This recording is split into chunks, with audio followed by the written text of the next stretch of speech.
What's up sa inyo dyan, Pilipinas? Nandito kami ngayon sa Mandaluyong pero pupunta kami sa Itbulaga! You're beautiful, shine like the star. You got me falling slowly, and I'm crashing it. Matagal na akong wala sa Itbulaga, no? Ang panunumbalik ni Dwayne Woolley sa Itbulaga.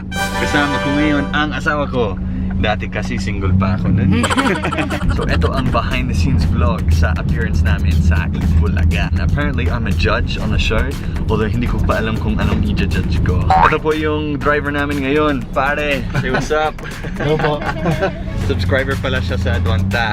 Saan mo napapanood kuya? Sa Facebook YouTube or? po. Sa YouTube. Opo. Ayan. Misis ko po talaga ang nanonood.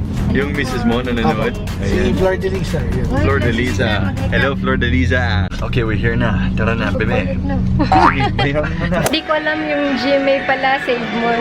Iba ang location sa GMA at Itbulaga, bebe. Nasa Save More kami, tapos papasok na kami sa saan? Sa Workway Center. Is this your first time at Itbulaga, Santa? Oh, first time kong GMA. Talaga? Sige. Ang daming tao. Ito yung asawa. Hello po! Nag-asawa na lagi ko eh. Oh, di na siya single. Hello, Santa. Whoa! Welcome back. Itbulaga was the first place where I really made a name for myself dito sa Pilipinas. Sayang, dati pa kasi ako dapat nag-YouTube, no? Sayang. Kamusta po sa mga taga-Leyte? Ngayon daw, isa akong judge sa Miss Millennial. Although I have no idea how the Miss Millennial show works. So, hindi ko alam kung anong dapat kung i-judge. Sino yung maganda tsaka bright? Maganda tsaka sino yung bright, yun lang? Yes. Sige. Brains and beauty, yun ang panalo. Hindi pwedeng beauty lang. Hindi din pwedeng brains lang, no? Hindi ko lang. Kasi kung matalino ka, maganda ka. Santa, we are twinning. Naka-blue ka, naka-white sapatos. Ako din, naka-white sapatos, naka-blue na top. Nakatadhana talaga tayo sa isa't isa. You're beautiful. Mag-makeup ba ako, Santa? Makeup na. Kaya mo yan. Kapag kaya walang makeup. Miss Millennial, anong pangalan mo ulit? Julia. Julia. Ayan, Julia. Tito Norman, no? Norman. At saka si? Abigail. Abigail, ayan. Level up my na si God. Rocky Terry. We have She's on a vlog, Itbulaga. right? Yes, we do. Yes, and you're on the vlog. Yes, Yeah. I'm now in Love Radio. Ah, Before Love I was Radio. with Yes, FM. FM. Hello po. Ako si Dwayne. Oh my God, you're so guapo. Ano pangalan mo po? I'm Rakitera. Rakitela. It's Cool. so nice to meet you. Ikaw din po. She interviewed me. We have a vlog together actually on the Yes, channel. and diba? we played the Whisper Challenge, Yeah, right? oo nga eh. And It was then, really fun. you're the one who taught me what alindog was, remember? Oh, yeah. Akala ko kasi alin na aso. Lagi kanyang kinukwento dun sa vlog niya. Oh, diba? He speaks a lot about it. Yeah. Akala mong ganda-ganda, no? Talaga! Sa Starstruck. Dahil nasa Starstruck ako. Si Shanta na starstruck kanina pa. No. Kanina ka pa na starstruck. Very good na Starstruck kami sa Daming beauty queen dito, no? We have Abby on my right, and then we have on my left from Bicol. Ayan. Mga Miss Universe yan. Yeah, Miss Universe is our subscriber. Ay, hindi siya subscribe. Nasa YouTube ka na. Ayan.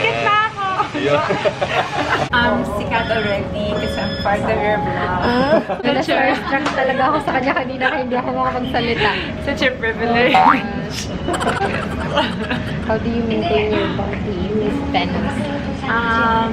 So you don't eat at all. You just drink water and inhale and exhale air. Charot. Uy, totoo yun, di ba? Or May hindi. exercise na yun. Or hindi totoo yun.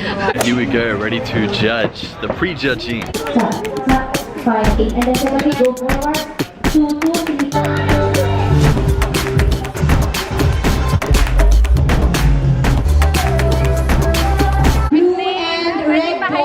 Yung every po natin sa left side po. Dito po tayo lahat po na nasa yellow. Yung sa beauty segment kasi, iba ang beauty sa Australia.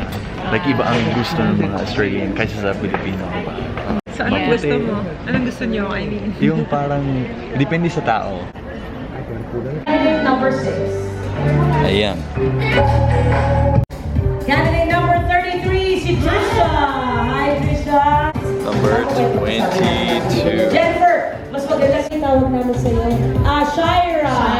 Hello po. Shaira. Ang Palawan po ay sikat dahil sa mga magagandang mga tourist spot dito. Aside from the natural resources that Isabela has, you can also found rich culture, language, and diverse community with warm and hospitable people. Tapos na guys! Finish! Tapos na! Fourth girl! Oo nga eh! Tapos na! Hindi lang maganda kundi matalino din at totoo ang pagmamahal nila sa Pilipinas at sa kanilang mga probinsya. Good luck, girls! after judging the ladies, I feel like I'm 16 years old. Charot. You're beautiful, shine like the star. You got me falling slowly. Nandito po ang anak ni Pia Wurzbach. Diba? Hi po. Ayan, tapos na tayo dito sa Itbulaga. Shanta, uwi na tayo. Sino yung favorite mo? Kasunod. Ay, secret. Abangan. Abangan. Abangan na lang. Ako yung Sabihin ko pag tapos na yung competition. Bye-bye!